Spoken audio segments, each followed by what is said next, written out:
Everyone has a story to tell. It's my mission to tell it. Unscripted, unedited. We are on the record. Hi, everyone. I'm Serena Fazan, and thank you so much for joining us for this episode of On the Record, where we hear incredible stories from inspiring people. Today, though, a very heavy topic. We are talking about trauma. So many of us, I should say, have gone through it, but oftentimes we don't want to talk about it. And we have a lot of baggage that we carry with us. But today, two incredible women that are helping us lose that baggage and being able to live with what we've gone through. Latarsha Haughton, am I pronouncing that correctly? And Shalon Barnett. Yes. Thank you so much, ladies, for being here. Thank you for having us. So let's start with you, Shalon. Both of you have incredible organizations, but also some incredible stories.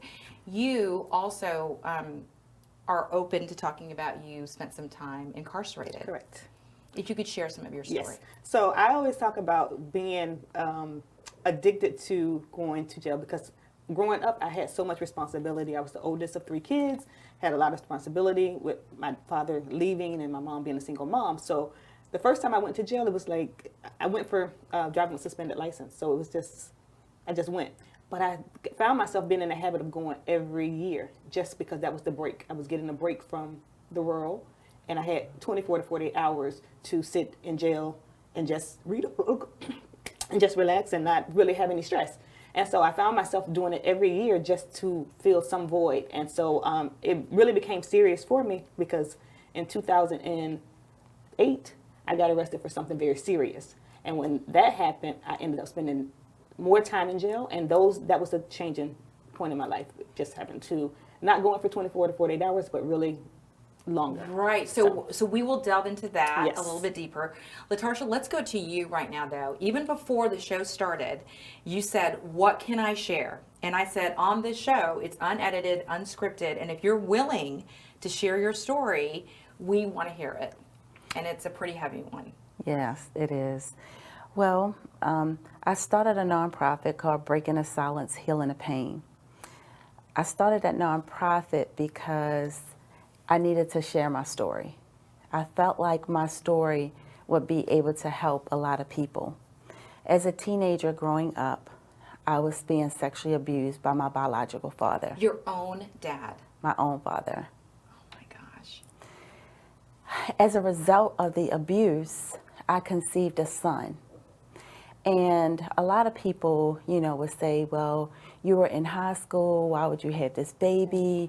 But my answer to that question is, that was my escape to get away.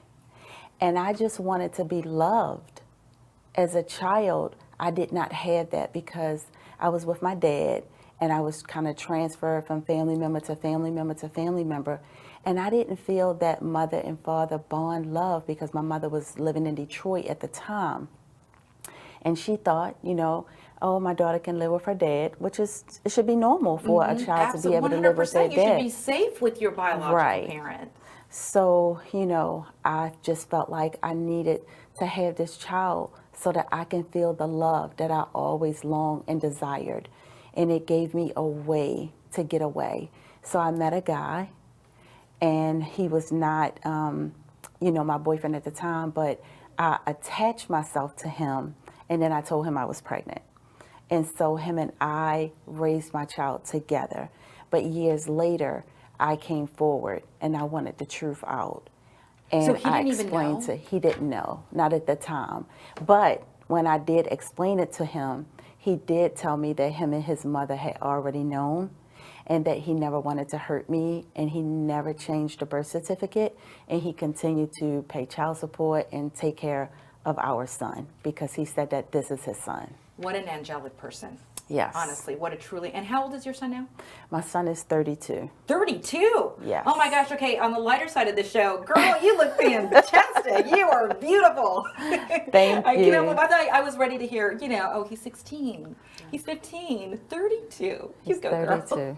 So on a very serious note, though, the one word I heard from both of you is escape, that you wanted to escape your current situation. Yes. And then, Shalon, you were talking about you went to prison for a longer period of time for committing a It started out offense. very small, and then it gradually became bigger. Do you mind sharing what that larger offense was? Yeah, I got arrested for Medicaid fraud. So I was working with special need kids, and I was billing and not really submitting the paperwork, and so that's fraud.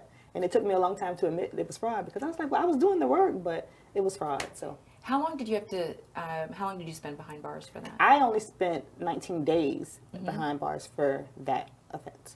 So, but that was the 19 of the best days of my life. So that's how I share it. Because it opened your eyes. It opened my eyes. It made me sit still for a moment and realize my own issues and stop blaming other people and really just starting to see myself as for who I was and what every decision that I had made was the reason why I was sitting there, not what someone else did or tried to do. And so it was just eye-opening for me at that time. So talk about Shalon's Hope then. So I started Shalon's Hope, and really because when this happened to me, when I got arrested, they put it on the news. So I was so embarrassed, and I really just wanted to give up on life. I was a single parent at the time. My son was 9. And I remember the day I sat on the floor and I said, today is the day I'm going to end my life. And Oh my gosh. yeah, and while I was sitting there crying, I got a vision, and the vision was me standing on the stage speaking to people. And it's blocked off my thought of suicide, and I said, okay, I got to get up. I have a son. I got to get up. I got to face the world, because once that happened, I lost everything. My income stopped. I lost my home. I lost my car. I lost everything. I had to send my son to live with family. And so a year later, I got arrested again for driving with suspended license, because every year I was going, those points were adding up. And so it all came to a head. And so I got arrested again. This time I was on probation, and that is when I spent the 19 days in jail. So Shalon Hope came out of that, because when I got off the floor the first time, it was because of my son. He was my hope. I had to get up. And then the second time, when I was sitting there for 19 days, I had to become his hope. And so that is how Shalon's Hope came about. And so my toughest time through those 2-year period was really not having a place of my own to live. And so I said, once I was able to do better in my life, I wanted to be able to give back. And that is how I started the transitional home for women in recovery, based off of the hope that I needed to give to someone else. And when was when was that established? How many years? 2016. 2016. And Latarsha, how about with you? When was your nonprofit established? 2016. Well, 2015. So with both of you, you consider yourself, right, and you should be, empowerment coaches. Right. So with each of your organizations, how do you said you have a transitional home, how do you help young women, or is it young men and women? Yes. And I shouldn't even say young. Is it any age that you help? It's any age, but usually, for me, I'm starting to get people from anywhere of 13 all the way up until like 40s, 50s. Yeah, because right now I'm working with another organization, and she has all young girls, and then I'm working at Shalon's Hope with recovering addicts. And these women, just some of the success stories. We have one specifically that she completed my 12-step program on self-love, because I teach you self-love. Because if you can learn how to love yourself, you can set boundaries, you can surround yourself with safe people, you will learn how to say no, because that's something I did not know how to do. And I help them, like, you don't have to stay here. Your past does not dictate your future. So when I work with one of these ladies, she did not have her high school diploma. We got her GED, helped her to push her to complete the GED program. She's registered and she's in college now. She is now coming back to Shalon's Hope, and she is now doing AA meetings and NA meetings with the ladies there. She's giving back to the community. She wants to do a nonprofit. She's doing amazing. She has an incredible job, and she got her daughter back. It's just been really great. That is incredible. And I know you guys have an amazing event coming up in November, and we can talk about that in the second half of the show. But before we get there, so Shalon's Hope is actually a physical place where you can go. Correct. It's a physical home. So can you elaborate on that? Yes, so I always break hope down. When I first started, it was helping other people excel. But when I realized my journey was really more than just helping other people, it was really, I needed to heal from something. So now I break it down as heal, overcome, purpose, and empowerment. And so those are pretty much the steps that we do in the home. And I know that once I was able to find a stable place to lay my head, I was able to really blossom and have ideas and dream again and believe again. And so I wanted to give that back to the women. And so that is how I established Shalon's Hope. And the home is really just to bring women in. How I got into recovery I don't know. But I said, I didn't know anything about addiction, but I knew homeless, hopeless, and helpless. And whoever I can help in that, and that's how I started the home. So Shalon, can people stay at the home? They do. They do. So how many people are at the home at the same time, and how long can they stay? So I have 8 beds available.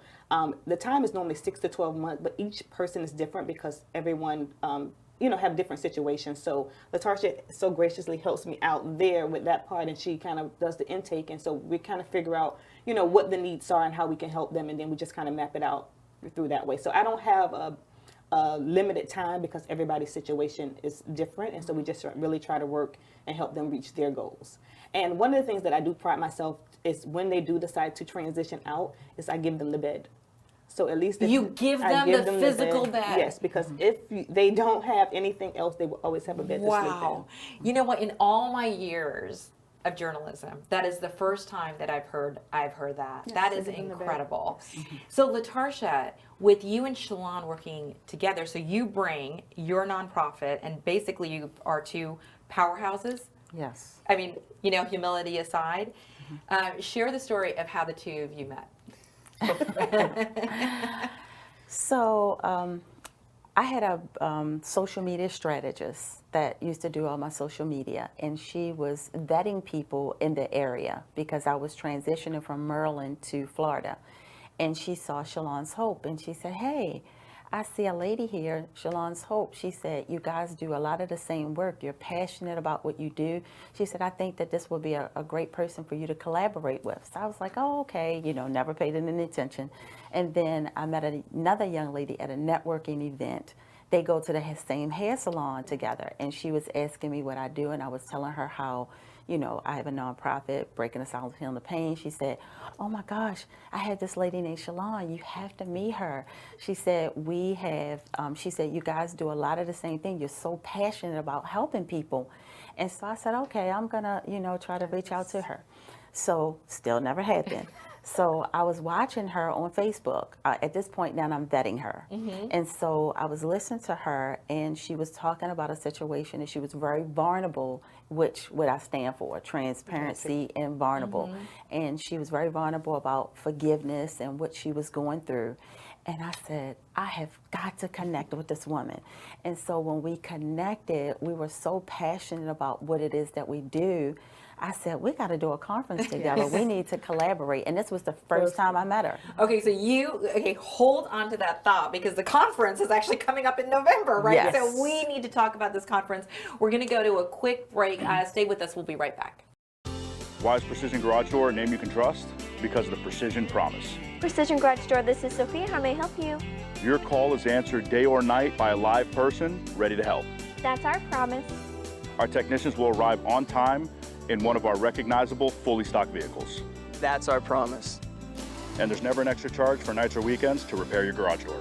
Quality service quickly from a name you can trust. That's the Precision Promise. Precision Door Service, a name you can trust.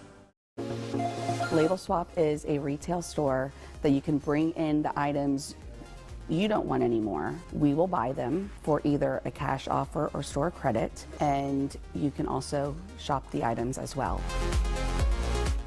We carry anything from H&M, Lululemon, up to your luxury items like Gucci and Louis Vuitton. There's nothing really around like it here in the market. It is a fun, personalized experience. I go there. Hello, everyone. Welcome back to On the Record. So you go to Label Swap too. Yes. I know, aren't they wonderful? Yes. I know, Label Swap. A shout out to them. They are one of the sponsors for the show, and we really do appreciate it. Love the Pearsons. Yes. They're a wonderful, wonderful family. Well, thank you both.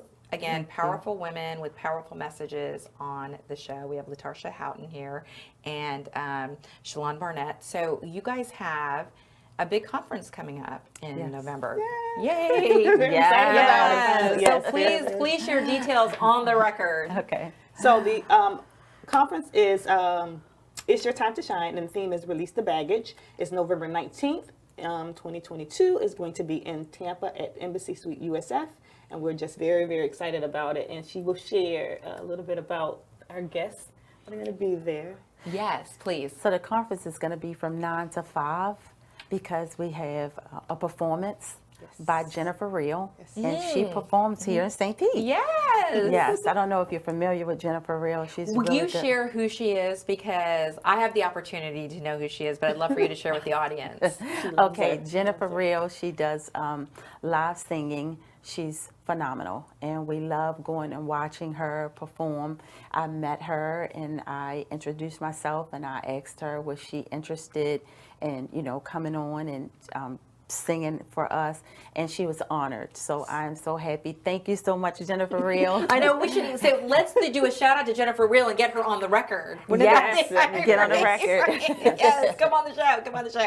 Oh, you would love her. So she is performing. Yes. And tell us the details of the show. Are there tickets still available? Are you encouraging people? And you can share more of that. There are tickets still available. We still even have some VIP tickets, and the VIP tickets, Real Talk Kim from Atlanta is going to be our keynote speaker. A lot of people love her. She goes all around the world sharing. She's an inspirational speaker. She's very spiritual, and she is we did a live with her, and everybody was on there telling us it's going to be incredible. Yeah.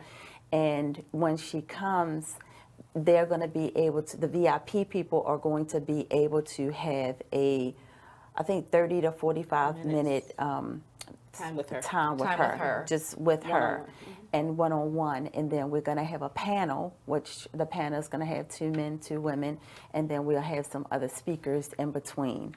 And honestly, that 45 minutes, again, is like a therapy session, one-on-one. Why do you think, and for those who are joining us late, we're talking about trauma and the effects of trauma and carrying the baggage and how sometimes we just can't let go of it. Why do you feel it's so important to do conferences like this? I think it's important because I think sometimes, I can say for me, I saw through a certain lens and I didn't see any difference. So everything was familiar to me, and I didn't think that, the way I was doing it was the right way. So I think conferences are important because sometimes someone can say something or do something that you start looking at yourself saying, oh, well, I experienced that too, and this is why I may look at things a little differently. And you don't heal from it because you don't talk about it because, you don't feel like it's a safe place to talk. So I think conferences are important because we're able to share, but not only that, also provide a safe space for people to be able to open up and talk about past traumas and try to, start getting the healing that they need so that they can move on to the next level of their life. So, Latarsha talked about your 12 steps of loving yourself, which I did love to hear. But how do you let go of the baggage and the trauma? I mean, really, of course we would love to love ourselves, but what are the first steps that we need to take? Acknowledging. And a lot of people can't acknowledge because if you're in trauma for so long, it becomes the norm for you. Right. So having conferences, because we Shalon and I talked, we didn't want to have a conference that we would just empower. We wanted to impact. So when you walk away, you're going to walk away changed. You're going to walk away feeling like this person was able to get through that, and they're now doing this. I can do it. And, when I would go to conferences and I would hear people talking about these things and they could relate to what I was going through, it really helped me. So I just feel like you said, how can people change that? For me, I'll just use me as an example. I was a people pleaser for so long because of my trauma. I didn't know how to tell people no. You would ask me to do something and I would have 15 other things to do, but I would say yes because I was a people pleaser and I didn't know how to say no because I wanted your approval. I needed that. And so desperate for love. Exactly, right. Just like what happened with your dad like so many years ago. But when I learned to start looking, I put a picture of myself as a little girl on the front of my phone. And every time I had to make a hard decision, I would look at that little girl, that 8-year-old little girl inside of me. Oh my and I gosh. would tell her, this is not a good situation for you. So you're going to need to say no, because I need you to show up for this little girl that needs you more than anything. And so that little girl that was dying inside of me, she needed me. So I needed to show up for her and say, I'm going to protect you now. I'm going to take care of you. I'm going to make better decisions for you. And so now when somebody called me up and say, can you do X, Y, Z? No. I have this going on, that going on. And I can say no without feeling guilty, because that's the first thing you're going to feel is guilt. It will guilt you out. And then people like to try to transfer their stuff onto you. Well, I got this going on, I got that going on. And then I simply say, you know what? Maybe I can help you to find somebody else, but I can't do it. And I just have to stand firm in that. But that is how you start to learn to love yourself, because you have to start making decisions what's best for you. Because so easy, we always want to do what's best for Shalon, want to do what's best for you, and we fall to pieces. And isn't that something I always said as a traditional journalist when I worked on local news, and I hold true to this statement and always will. If you can help one person, it was worth it. And one person who's watching this may take that tip of putting yourself as a child on the phone, or even maybe it's on your car, that when you see yourself as that child, to help that young person within. I mean, your whole organization is hope. So you truly, truly believe, Shalon, that every single person, no matter the trauma that they have faced, has hope to come out on the other side? Absolutely. Absolutely. I feel every day you're able to wake up, there's another chance to right your wrongs. I absolutely believe that. Well, you shared, and thank you so much. I mean, it's so difficult at times, right, to share your deepest pain. But you shared that you were even at the brink of suicide. Yes.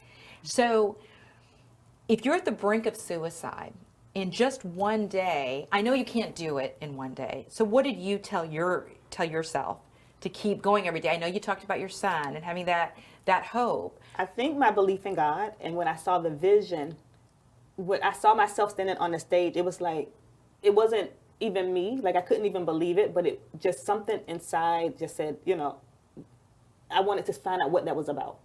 And then also when I did get the vision and saw myself on the stage, I saw the people, and the people reminded me of my son. And so it's like I had to get up for him. So I had to get up.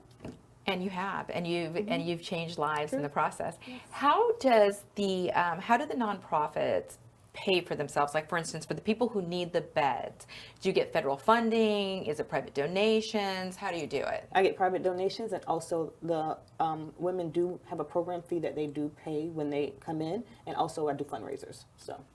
So are you, isn't it wonderful to see, though, the impact that a community can have? And even if you think, all right, there may not be the right financial resources that we need, do you both feel, and I think you're answering it, when there's a will, there's a way? Yes. Absolutely. Yes. And to be honest, like, a lot of times we come out of our own pockets because we see the need, and just like she said, God will provide a way. It's just, you know, we're constantly coming out of our pocket until we get to the point where we can get more donations, and we're just going to continue to push to help. You know, were you going to say something, Shalon, on that?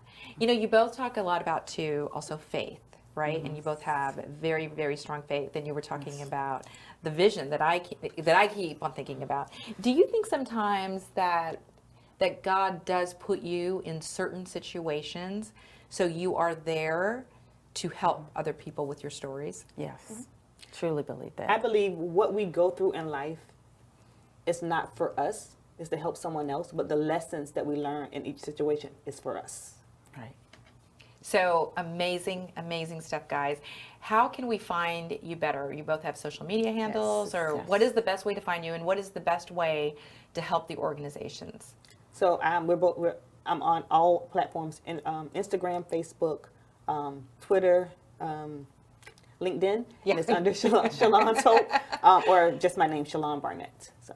And how about you, Latarsha? Same thing? I'm on Instagram, Facebook, I have a private group that I meet with the women. It's called Breaking the Silence, Healing the Pain. We do like a private group, and then we do support groups for women because we are global, you know, so people reach out from all over. And we meet with them every 2 weeks. We took a break for the summer, but in the fall we'll be starting back up, and we will be starting to support groups, and it's from 7 to 8. And if they go to my website, www.latarsha.haughton.com, they can just click on the link saying that they want to attend a support group. They'll get the social media, they'll get the Zoom link, and they can attend the class, the group, the session. That's and wonderful. Sometimes we'll have therapists to come on. Sometimes we'll speak on different topics and stuff like that. So, for your event coming up in November, how many people do you hope to have there? 300. 300. So where are we at now? Would you say are ticket sales just beginning? Yes, we're just starting out. We just starting out. Well, we're And we also, I know she mentioned the VIP, but we also have vending tables too, so people can come out to do vending as well, and do donations also on the website. Yes. How do you think Tampa is in general? You know, when we, our show too, and I'm very thankful for that, has international viewers too now. But how do you feel Tampa is as a community embracing these type of things? I think they're more open now to talk about things more. I think especially when the pandemic happened, because so many people were at home, and then mental health is coming up. Everyone's talking about it, so I think they're more open now to it because of all of the stuff that the last couple of years that we've been through. I think honestly that I think everybody needs to give themselves a pat on the back. Honestly, Yes. Getting through COVID, and I know we're still going through this unprecedented time, but Yes. talking about adding a layer of depression, anxiety, loneliness, even to the trauma. So grateful for people like you. Any last thoughts before we wrap up the show? I want to just say I love Latarsha. So she did share how we met, but I'm going to just share how the relationship, because meeting Latarsha, I think the conference too, meeting people that make it okay, give you a safe place to be able to heal. So I love her for that, because she really did give me a safe place, because I was already open, but I wasn't open until we met. Until you met. Oh my gosh. And so we love hearing that on the show. Thank you so much for being on. And thank you so much for watching. If you would like to be on the show or have a topic that you would like to discuss, please email us or contact us at production@redhousestreaming.com. In fact, we've got to give a shout out to Kiva Williams, who got you guys on the show. She's been on our show, the Fun Foodie Mama, and she and her husband are one of my favorite Love in Americas, episode 23. But you can also follow us on multiple social media platforms. We're also on Roku with some other major announcements coming soon. But again, Latarsha Haughton, Shalon Barnett, thank you so much for sharing your stories and opening up, coming on the record. Thank you for having us. Absolutely. Appreciate it. Stay safe, everyone. We'll see you next week.